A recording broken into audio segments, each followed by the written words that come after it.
So one of the things you have to do is you figure out what you're doing. So okay, let's say we've decided, for my example, you've decided to do 2 newspapers and you're comparing how female leadership candidates are determined. So I have, let's just say I'm doing it as an undergraduate at University of Sydney, and I have 20 newspapers, and my question is, how are women, 20 newspaper articles, how are women portrayed? How are women politicians portrayed? So I have 20 newspaper articles, 10 from the Sydney paper and 10 from the Melbourne paper, okay? I'm making it up as I go along. Okay, the very first thing I do is I print out the 20 newspaper articles, because you never know what's going to happen. If you're only looking at them online, chances are those newspaper articles are going to disappear. So print them out and put them into a binder. The very first thing you're going to do is you're going to give them a case ID.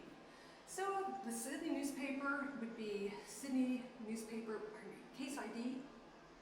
And that is simple as the first newspaper you pick up would be the Sydney newspaper 01.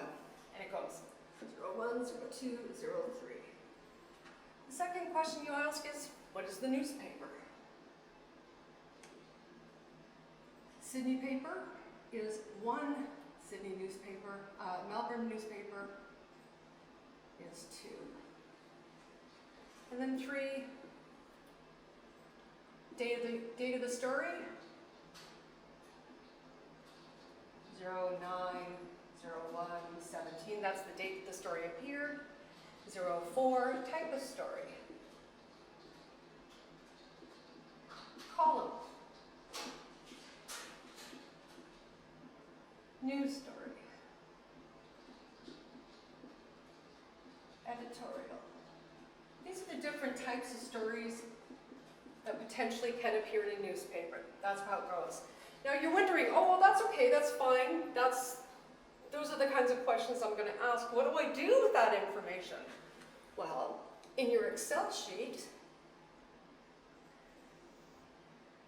you create an Excel sheet and you put it in here. Your case ID,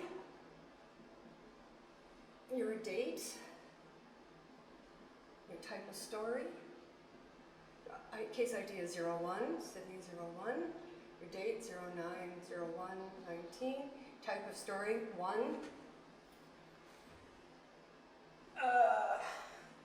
Newspaper 2, etc. So you put it all in here on your Excel sheet, and at the end of the day you have all manner of this information in here, all sort of printed out.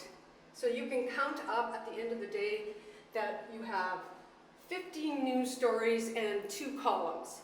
Or the coverage of women politicians tends to be more about op-eds and less about news stories, more about editorials and less about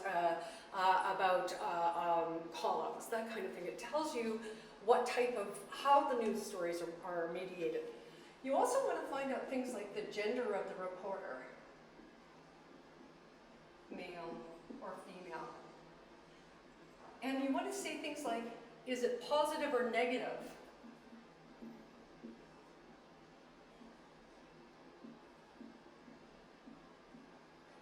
And if it's positive or negative, you can then say, if it's positive or negative towards the politician, is it more often negative towards the politician if it's written by a male reporter?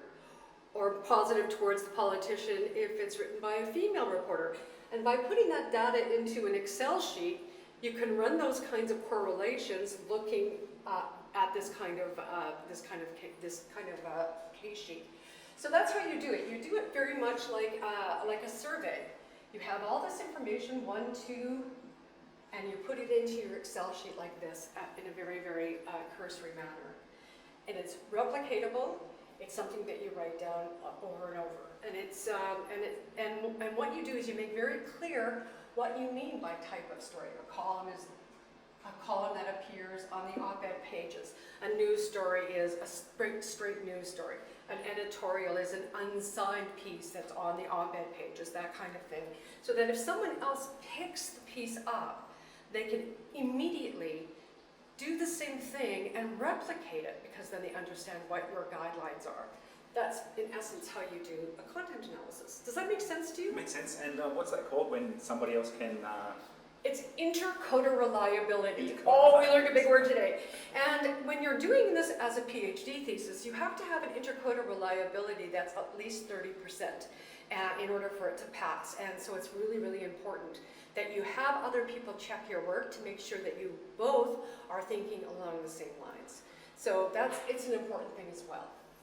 And if you want more information about how to do things like framing, which is a really important thing, look up Entman's work on framing analysis. That helps as well. Do you have any other questions on that? Link that in the description. Yes, exactly. Yeah. Does this help at all in sort of clarifying how to do that in a sort of a straight-by-straight way? Yeah. That's cool. Mm-hmm. But if you So this is the straightforward. So this is straightforward content analysis. Yeah. So if you wanted to do something like a critical or discourse analysis, or more of a sort of a discourse analysis idea. So if you wanted to get into the idea of discourse analysis, so again, extending this and going into more of a sort of a discourse analysis, then what you need to do again is go back to your literature. So for understanding again the issue of power dimensions and power differentials, again you rely on your literature to say things like, for women, when women are being portrayed, what are the specific language ideas? And so when we were doing our discourse analysis for women politicians, we talked about the idea of power and the power differentials.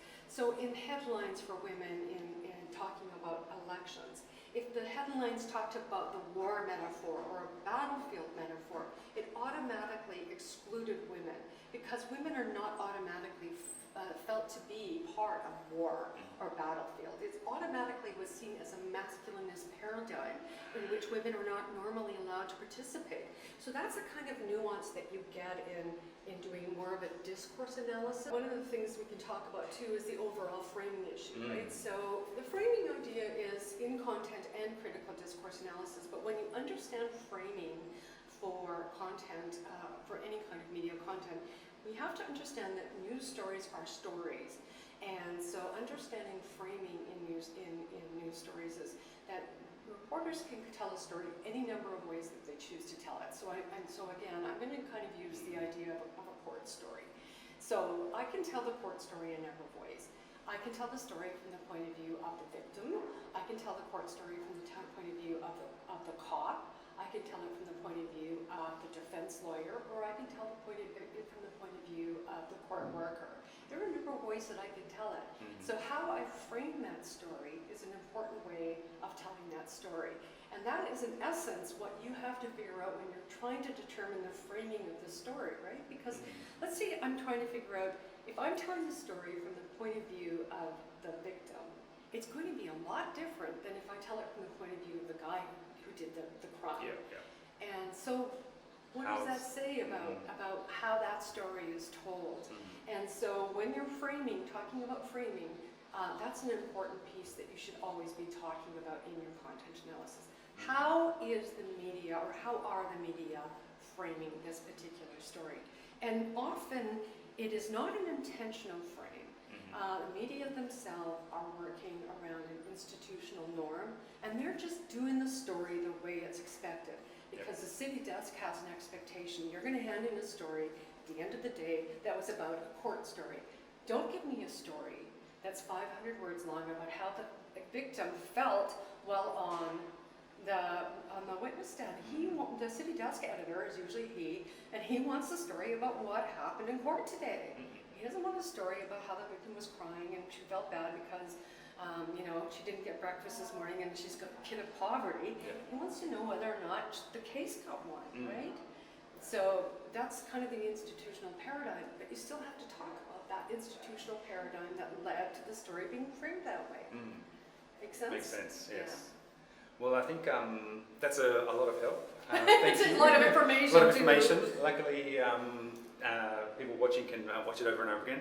So thank you, Shannon, for your insight, and good luck. Thank you. Have a great day. Yes, you too. Thank you.